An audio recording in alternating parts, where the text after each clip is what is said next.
From the outside, an 8 TB solid-state drive looks like a simple metal rectangle, but its static exterior hides an enormous physical capacity. To understand the true scale of what happens inside, we can translate those digital bits into physical objects. If every bit of data inside this drive were a single penny, heads representing a 1 and tails representing a 0, this hardware would hold 64 trillion pennies. If you laid 64 trillion coins side by side, they would blanket the entire state of Massachusetts. Storing that volume is difficult, but the challenge is navigation. To read a file, the drive must instantly locate a single 5 by 5 meter patch anywhere in that grid. It also has to handle constant turnover.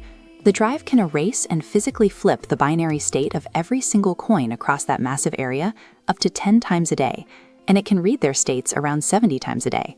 A solid-state drive is a logistical engine. To operate at that speed and scale, it requires total instant spatial awareness of its own internal architecture. That spatial awareness is managed by two main components inside the drive.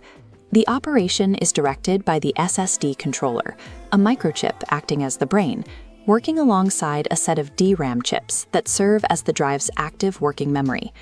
When your computer asks for a file, it creates a cartography problem. The computer doesn't know where the data physically lives on the hardware. It only knows how to ask for generic units of data, called sectors, which are typically 512 bytes each.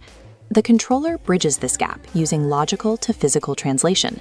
It accesses a massive spreadsheet stored in the DRAM chips, cross-referencing your computer's abstract sector request with the exact physical coordinates on the drive. This lookup table is a living map. As files are continuously saved, deleted, or moved around to balance out the physical wear on the memory cells, the controller updates the physical addresses in real time. Before a single electron physically moves, the controller has already calculated the exact geographic route required to find the data. Let's follow a request for a small picture file. Once the brain knows the address, it fires a signal down a memory channel, traveling across 16 microscopic wires, called traces, that run through the circuit board. Those traces lead directly to the main storage vault, an array of 18 distinct NAND flash memory chips. Inside a single NAND flash chip, 8 independent layers, called dies, are stacked tightly. Diving into one die, the space splits into 2 sections, called planes. Each plane is a city grid carved into blocks. Within those blocks are rows, known as pages. At the bottom sit microscopic vertical memory cells. These towers hold the electric charge. Storing heavy workloads, the drive takes advantage of its physical layout and utilizes all 18 NAND chips at once. The controller solves the bottleneck using a structure called the superpage. Instead of cramming the entire video onto one chip, the controller fractures the file into pieces, distributing them across the array. The efficiency lies in routing. Each piece is assigned to the exact same die, plane, block, and page address within its respective chip.